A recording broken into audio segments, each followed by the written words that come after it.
as an atheist, I began to dig a little deeper. Why did so many people believe this book to be real? I think there are lots of different reasons why people believe the Bible. Some just grow up with it. Others want to believe because, well, who doesn't want to go to heaven when they die? I think for me, it wasn't until I met Franklin, the born again zombie, that I really started thinking about it in a more serious way. I mean, for so many people to believe in God and then in his message to the world, there has to be something to it, right? I'm still learning a lot, but at least now I have an open mind. I'll let you know what I decide.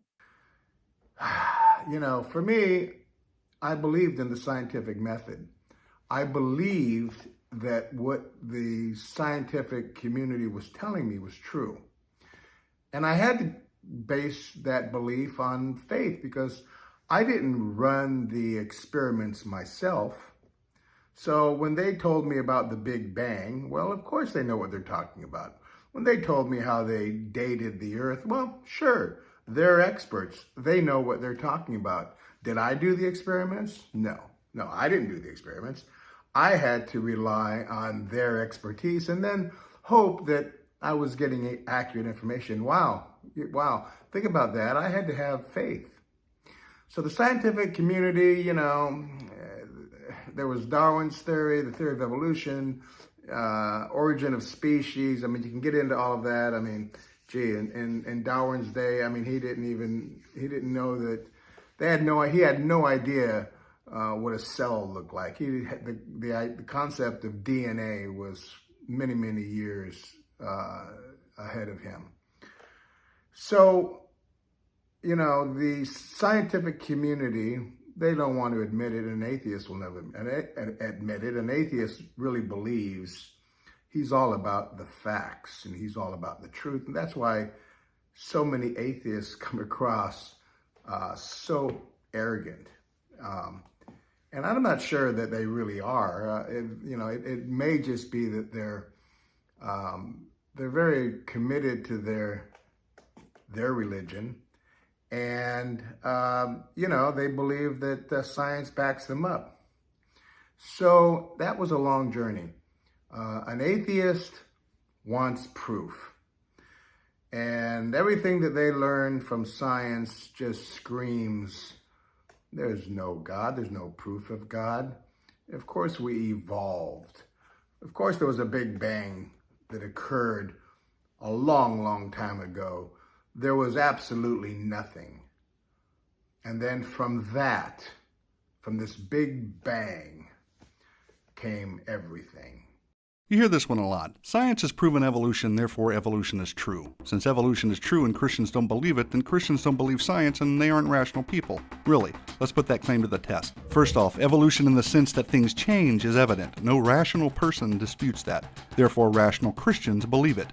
We can observe change, but evolution in the sense that life came from non-life and then that life began to randomly generate new genetic information and over time it eventually produced humans is something entirely different and something that quite honestly doesn't hold up against science. In other words, evolution in the sense of molecules to man is not scientifically plausible and therefore should not be viewed as scientific fact. Quite honestly, it is in great opposition to science, that is, observational science, the kind of science we can test and repeat and use our five senses to understand. Science demonstrates that over time, living organisms lose genetic information. They don't gain it. That same science demonstrates that life doesn't arise from non-life. Follow along if you would. Fact 1. There is no known observable process by which new genetic information can be added to an organism's genetic code.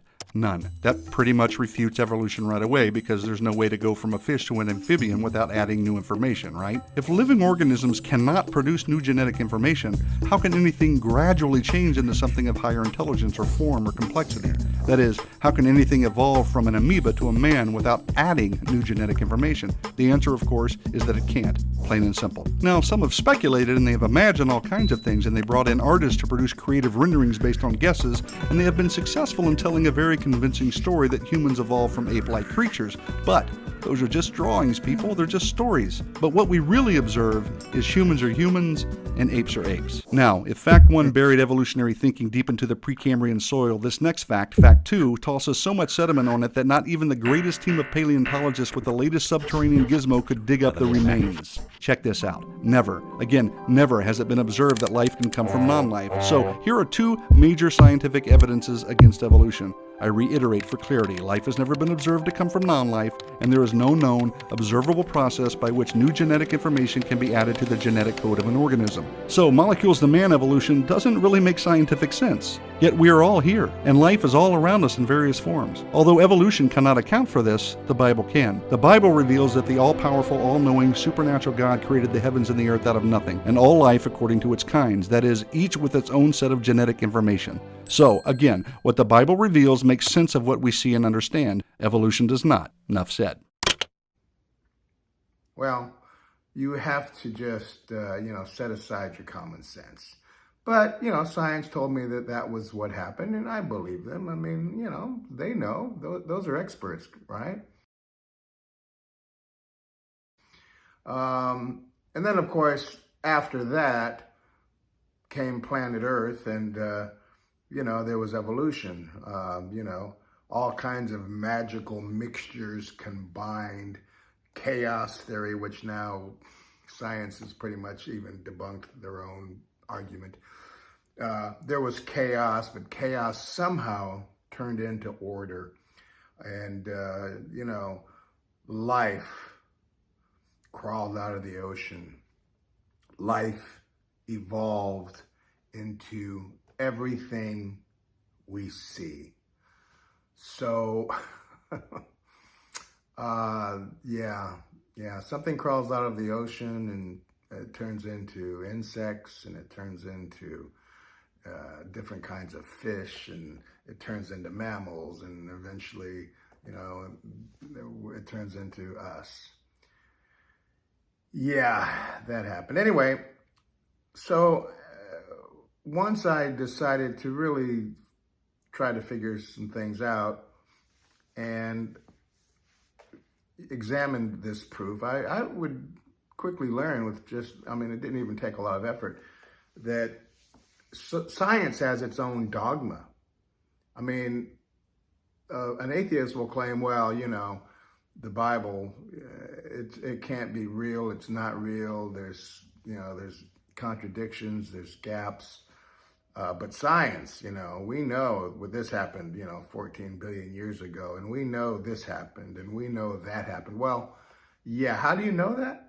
Because a man of science, who you're giving a lot of credibility to, told you that happened. Did you run the experiments yourself? No. So you're taking all of this on faith. Here's the interesting thing you should know.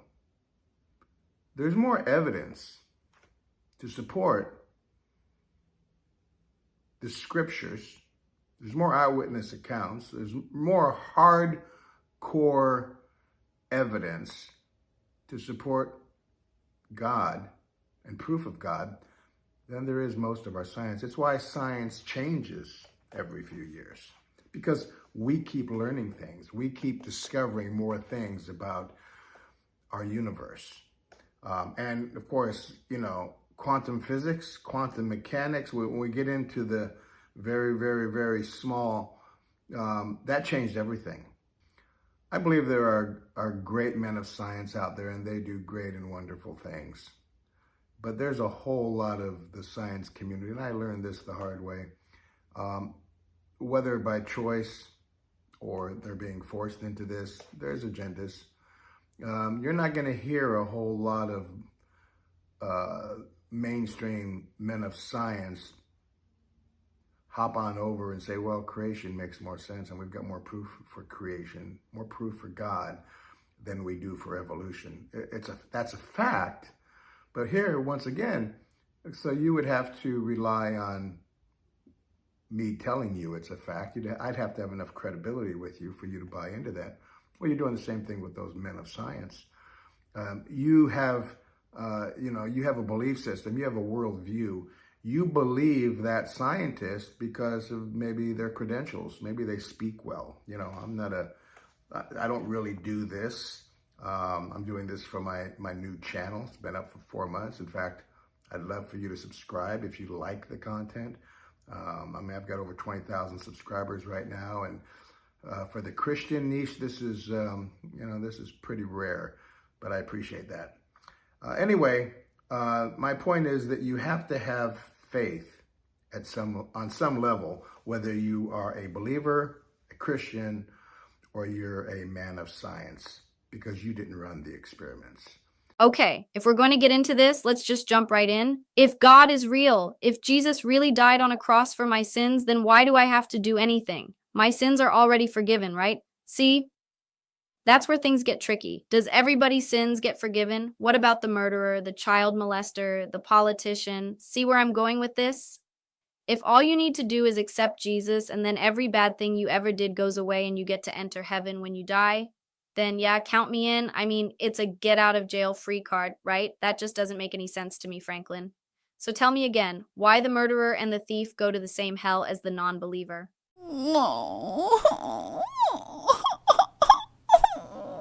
Wow, now you're really thinking deep, Jenna. I had the same question. I think a lot of folks wonder about that. The reason the murderer and the thief go to the same hell as the non-believer is because you've been taught in church that it's the sin, exclusively, that lands you in hell jail. While it's true that sin is what ultimately condemns a person to hell, that sin no longer counts against a person who chooses God. Let me make that clearer. It isn't sin that sends the murderer and the thief to the same hell. It's rejecting Jesus, the gift of grace, that sends the murderer and the thief to the same place. And let's be clear about something else. You can't fool God. If a person seeks out the truth, they will find it. Once they find it, if they reject the truth, well, just saying, I accept the grace of God, now don't send me to hell, that doesn't work. God won't force anybody to love him. He won't force you to spend eternity in a place you've rejected. You can say the words all you want, but if only the murderer repents, finds the truth, and embraces it, then only the murderer will get out of jail free. It's all about seeking the truth, and then embracing the truth. Remember what Jesus said? I am the way, the truth, and the life. He's the way to God. He's the truth you're seeking, and he's the only way to escape the damnation of hell. Wow, did I get too deep for you, Jenna? No, not at all. That actually makes perfect sense. So, why does God make it so hard to understand the Bible? And why do so many bad things happen to good people? See, there's still a lot that doesn't make sense. Okay, I get that if we truly choose to be with God, then he's provided a way for us to do that. I get that now, but why does he still allow the devil to cause so much pain and grief in our world? I mean, that's a pretty big question too. Why doesn't he just send the devil to hell so we can just live out our lives? Then there'd be no more pain and suffering, right? No more murder, perversion, no more sin. How do you answer that one, Franklin? If God had done that in the first place, then Jesus wouldn't have had to come down and die such a horrible death. I guess I still have lots to learn. But these are the questions people are asking. And then there's this whole born again thing. What is that all about? How can you be reborn? Doesn't it say like you're a new creation or something? Is that just a metaphor for thinking differently? Am I asking too many questions? I have a lot more, you know. I had a lot of questions too, Jenna. I just wasn't finding the answer in church all the time. A lot of churches are more interested in how a person looks or what their lifestyle is than teaching them the truth about what sin is and what truly keeps a person distant from God. It all boils down to free will. Choice was always part of the gift. I don't think that's preached enough in church. Remember, Eve rebelled against God all on her own. And then her husband followed. They weren't possessed. They weren't forced. They made a choice that would change everything forever. I bet Eve would have rebelled against God and taken that fruit no matter who was influencing her. All the devil did was point out that once she rebelled, her eyes would be opened and she'd be like God. Well, her eyes were opened and suddenly she knew the difference between right and wrong. And it wasn't all it was cracked up to be. Being born again is more than just a metaphor. Many theologians believe that when one is truly born again, There's not only a spiritual change, but a physical one. We don't have all the answers, but we do have all the truths. It just depends on what truth we choose to believe. Ever think of that? All of us have faith and beliefs. We just have faith and beliefs in different things. I choose to believe Jesus died for my sins, and I choose to put my faith in him. Keep in mind, if I'm wrong, nothing changes. I still die and go nowhere. But if you're wrong, everything changes. When you die, well, you won't be visiting Genesis 6 flags in heaven. Sorry if I got too biblical. It's just that, now that I'm a born-again monster, I just want to share that with the world. By the way, I'm available for season 3. I'm just saying. You got a little biblical, D, but how do you not? Thank you, Franklin. You've cleared up a lot for me, but I still have tons of questions like, are we really living in the last days? That's kind of scary if we are. And what makes them the last days? How do we know? I mean, my new best friend is a zombie, so there's that. Anyway, tomorrow's Wednesday, and you know what that means. I spend every Wednesday in full makeup and character. It's how I stay a true Adam in my off time. Bye for now, Franklin. See you on set.